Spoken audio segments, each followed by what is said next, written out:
Assalamualaikum warahmatullahi wabarakatuh. 31 Januari itu merupakan tanggal yang bersejarah bagi kami di keluarga Kiai Haji Muhammad Ilyas Ruhiyat, karena sangat erat terkait dengan kelahiran beliau dan juga organisasi yang menjadi kehidupan dan nafas beliau, yaitu Nahdlatul Ulama. Jadi 31 Januari itu adalah hari lahir almarhum ayahanda Kiai Haji Muhammad Ilyas Ruhiyat pada tahun 1934 dan juga bertepatan dengan harlahnya Nahdlatul Ulama.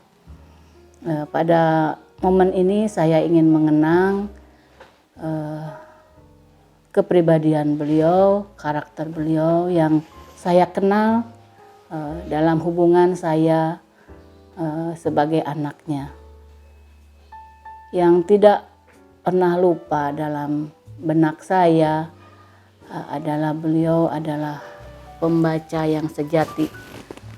Jadi budaya membacanya sangat kuat dan itu dicontohkan secara langsung kepada anak-anaknya. Di rumah itu beliau berlangganan koran sangat banyak, aneka macam. Dan ini sejalan dengan ibu saya juga suka membaca majalah itu banyak sekali. Dulu ada Femina, ada Amanah, ada Kartini, banyak sekali, Mangle, Giwangkara. Jadi kita anak-anaknya tidak pernah disuruh ayo membaca atau ayo belajar, sama sekali tidak pernah, tapi beliau mencontohkannya dan dengan menghadirkan bacaan-bacaan yang banyak itu. Mungkin itu sebabnya juga Kang Acep itu menjadi seniman dan juga puisi-puisi Sundanya bagus, karena saya juga termasuk belajar bahasa Sunda dari majalah-majalah itu. Jadi budaya baca yang sekarang sudah mulai luntur itu sebetulnya sangat kuat ditanamkan oleh beliau. Juga yang saya kenang adalah beliau itu sangat santun dan tidak pernah marah. Seumur hidup saya mungkin hanya 2 kali saya mengingat beliau marah kepada Kang Acep itu, dan juga marahnya hanya seperti itu, hanya diam gitu. Nah, untuk saya sendiri merasa belum pernah dimarahi. Jadi ini menurut saya hal yang sangat luar biasa. Pada posisi sebagai seorang yang punya jabatan, katakanlah punya kuasa, dan dia berhak marah, dia tidak melakukannya. Dia tidak pernah marah kepada guru-guru, anak buahnya, kepada santrinya, apalagi kepada istrinya. Jadi beliau memang sangat pantas kalau disebut sebagai ajengan yang santun. Kemudian beliau juga tidak pernah membeda-bedakan orang. Ada tamu yang datang, apakah dia pejabat atau orang biasa saja, perlakuannya sama. Penuh hormat dan menghargai, menyediakan waktu secara penuh. Nah, itu yang sekarang juga sulit kita temui. Biasanya dengan seiring naiknya jabatan, naiknya wewenang, itu akan semakin memilih-milih. Juga yang saya ingat adalah beliau itu sangat hormat kepada ibundanya. Apa yang dikatakan ibundanya itu adalah kewajiban. Sejak beliau punya penghasilan sebagai guru honorer, ini ceritanya, cerita ibu saya juga. Jadi jauh sebelum menikah pun, dan saat telah menikah, almarhum ayah saya itu selalu membantu ibunya di dalam membiayai adik-adik, membiayai termasuk membelikan baju lebarannya, sampai kata ibu saya itu belinya 1 piece supaya adik-adiknya seragam saja gitu. Nah, ya. Kemudian kuliah adiknya seperti yang sekarang pimpinan pesantren Pak Kiai Bunyamin Ruhiyat itu ketika kuliah di UIN itu dibantu oleh ayah saya dan almarhum Kiai Haji Saiful Mila, karena memang yang baru mapan pada saat itu, yang sudah berkeluarga dengan cukup lama itu ayah saya dengan adiknya Ibu Haji Mumun Maimunah, suaminya Kiai Haji istrinya Kiai Haji Saiful Mila.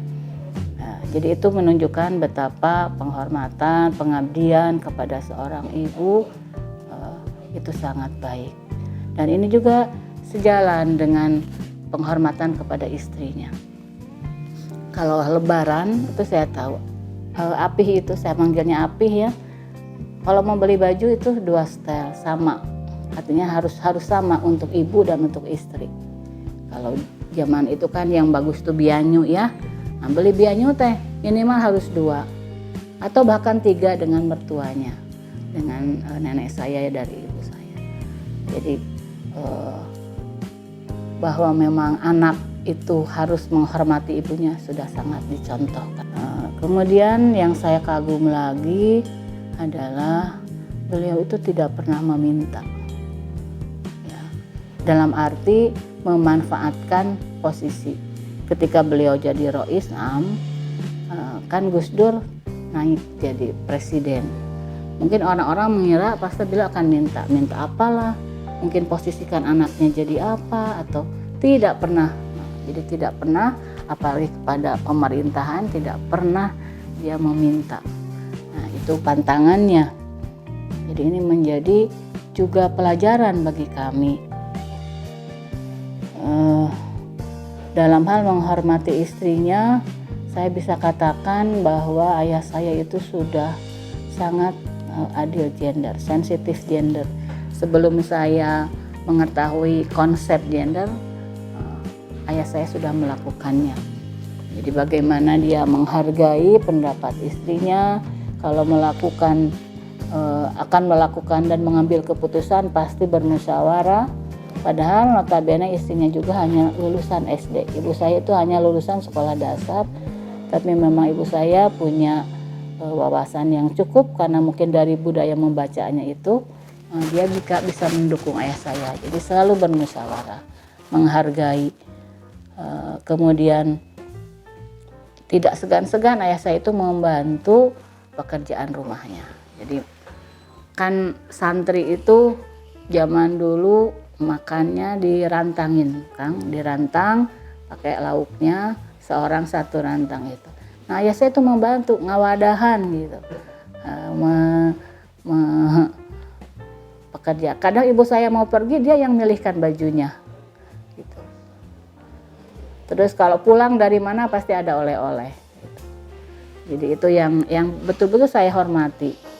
Jadi banyak sekali hal-hal yang menjadi suri tauladan bagi kita semua. Tapi yang bagi saya paling sulit adalah tidak marah itu.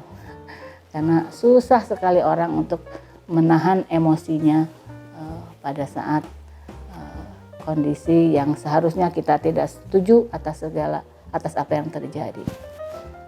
Saya kira itu mungkin sementara ya saya ingin mengajak kepada kawan-kawan dari IPNU atau juga halayak yang lain, mari kita selalu berkaca, mengambil pelajaran, mengambil hikmah dari para guru-guru kita sebelumnya. Mereka itu adalah lautan keteladanan yang harus kita gali terus-menerus agar kita juga mendapat keberkahan dan bisa mengambil hikmah yang banyak dari mereka-mereka dengan keilmuan yang dalam, dengan kepribadian dan kesantunan, ketawaduan yang sangat baik.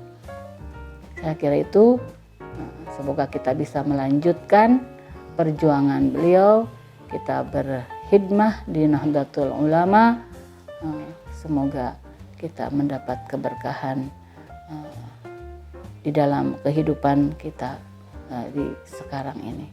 Sekian, Assalamualaikum warahmatullahi wabarakatuh.